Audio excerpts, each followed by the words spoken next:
చంద్రబాబు ఆలోచనాపరుడు, వివేచనాపరుడు, సమైక్య ఆంధ్రప్రదేశ్ను విజయవంతంగా నడిపించాడనే ఆలోచనలతోనే ఆంధ్ర ప్రజలు అనుభవశాలి అయిన చంద్రబాబుకు గత ఎన్నికల్లో పట్టం కట్టారు. ఈ ఎన్నికల్లో కూడా చంద్రబాబు గెలిచే అవకాశాలు స్పష్టంగా కనపడుతున్న పార్టీలోని క్యాడర్ మూలాన ఆయన కాస్త జంకుతున్న పరిస్థితి కనపడుతోంది. ఈ విషయమే చంద్రబాబు తమ పార్టీ ఎమ్మెల్యేల నియోజకవర్గాల్లో ఒక రహస్య సర్వే నిర్వహించినట్లు వార్తలొస్తున్నాయి. ఆయా నియోజకవర్గంలో తమ ప్రజాప్రతినిధుల గురించి ప్రజలు ఏమనుకుంటున్నారు, వారి పాలన ఎలా సాగుతుంది అన్న విషయంపై రహస్యంగా సర్వే చేయించి ఆయా ప్రాంత నాయకుల పనితీరును బట్టి కూడా ప్రత్యేకమైన ర్యాంకులను ఇచ్చినట్టు ఈ మేరకు విషయం బయటకి పొక్కింది. ఇక ఈ సర్వేలో గన్నవరం ఎమ్మెల్యే వల్లభనేని వంశీమోహన్ 79.66%తో మొదటి స్థానంలో ఉండగా బోర్డ్ ప్రసాద్, గద్దె రామ్మోహన్ రావు, శ్రీరామ్ తాతయ్య, రాధాకృష్ణ, రామానాయుడు, చింతమనేని ప్రభాకర్, తోట త్రిమూర్తులు, వేగుళ్ల జోగేశ్వరరావు, చింతకాయల అయ్యన్న పాత్రులు తదితర స్థానాల్లో నిలిచారు. అయితే ఈ సర్వేలు ఎన్నికల ముందు వరకు జరుగుతూనే ఉంటాయని, సర్వేలో వచ్చిన ఫలితాల ఆధారంగానే టికెట్ ఖరారవుతుందని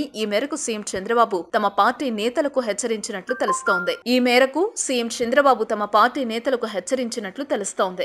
ఆరోగ్యవంతమైన జీవితం కోసం మనం పాటించాలి కొన్ని నియమాలని. చిన్ని చిన్ని చిట్కాలతో చింతలేని జీవితాన్ని ఎలా గడపాలి అనే దానికి వీక్షిస్తూనే ఉండండి మన ఆరోగ్యం యూట్యూబ్ ఛానల్. మరిన్ని ఆరోగ్య సూత్రాలకు సబ్స్క్రైబ్ చేసుకోండి.